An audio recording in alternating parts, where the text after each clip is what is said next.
Hey teacher mamas, in this video I'm going to go over the benefits of using one planner for your work life and all of your lesson planning and school stuff. My name is Natalie Priester and I am a middle school English teacher in the Inland Empire in Southern California. I have two little kids, including a little one who's sleeping right here. This year my school district is starting out on distance learning, but what I'm telling you in this video would apply if I was doing a traditional school year, but it definitely applies right now to our coronavirus school year. Before I dig into anything else, I need to tell you two things. One, I am not going to try to sell you a certain type of planner. I don't really care what type of planner you have, like what brand or anything. I'm not in all those bells and whistles planners. I'm into like simple quality things that work and are good for me and my family. I also want to tell you that I've been teaching for a long time and I spent a lot of my career one-to-one with technology and I was paperless, and so I was like super duper techie. One year I bit off more than I can chew with extracurriculars. This was before I was a mom, and my life was so complex that I had to give up my Google Calendar and all of my electronic planning, and I switched back to paper that year. I went back to a digital planner when I moved school districts and my schedule mellowed out, but then when I became a mom, I jumped right back on that paper planner because my life was too complex, and I went back to not just paper planner, but all in one.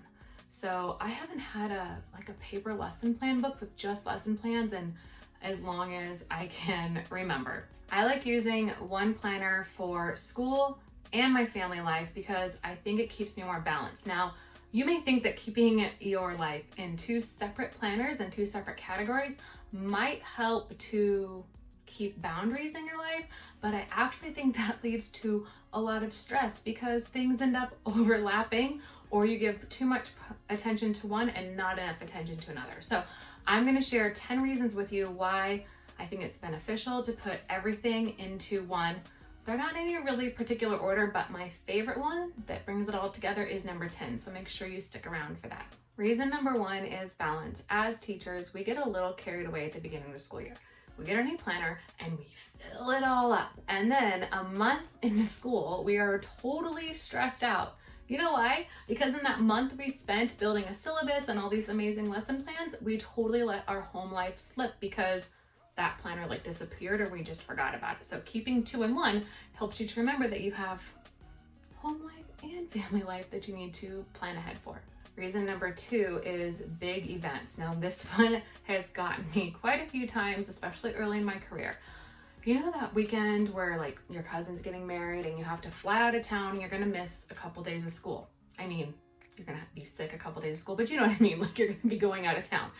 And it's the week before and you're like, oh my God, my kids are in the middle of a huge project, or they're doing a big test or something where like you can't miss class. Well, if you put two in one, then when you're writing your lesson plans, you can plan ahead for that and simplify your lessons during your big events.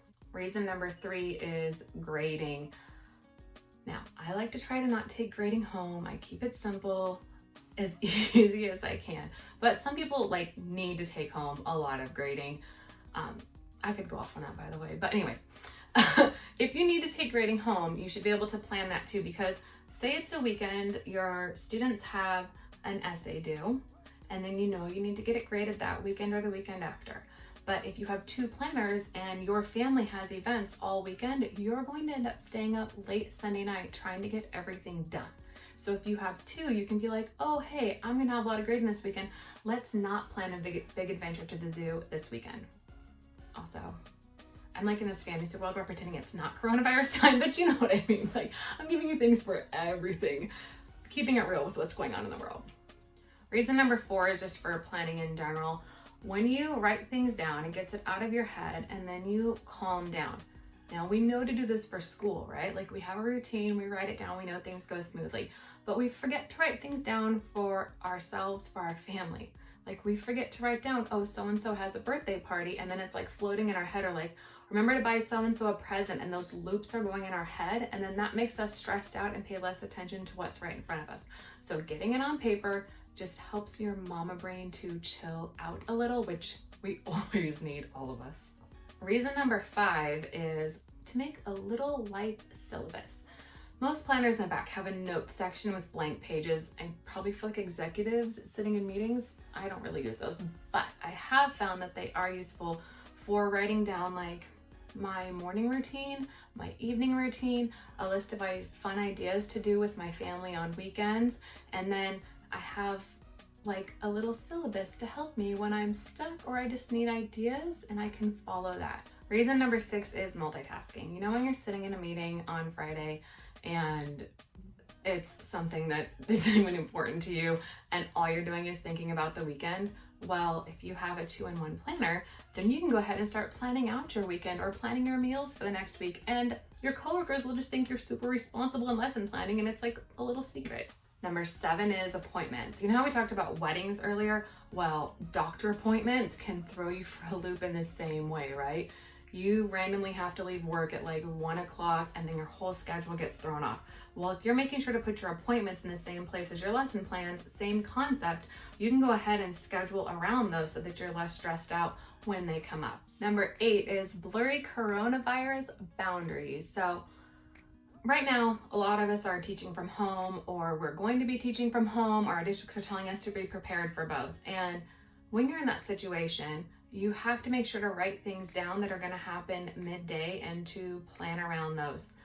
If you're home with your kids especially, that's going to need to be incorporated too. So if you have an all-in-one, you can go ahead and jot in like, hey, go feed the kids lunch, or remember to jump up between meetings and go move the laundry, and you can put those in together so that you can just get more done and maximize your time a little bit. Number 9 is school events. Now, coronavirus time, this is not really as applicable, but during our traditional school year, when you have open house, that evening kind of gets blown up, and I know it tends to sneak up on me, and then I'm like, oh gosh, I have to like worry about like dinner and the kids and making sure our childcare provider knows about what's going on and navigating all of those. And if you have 2-in-1, then you can make sure to see ahead of time, hey, I need to remember to tell my sitter my kids are gonna need a place late, or I need to get an extra sitter or plan dinner ahead of time.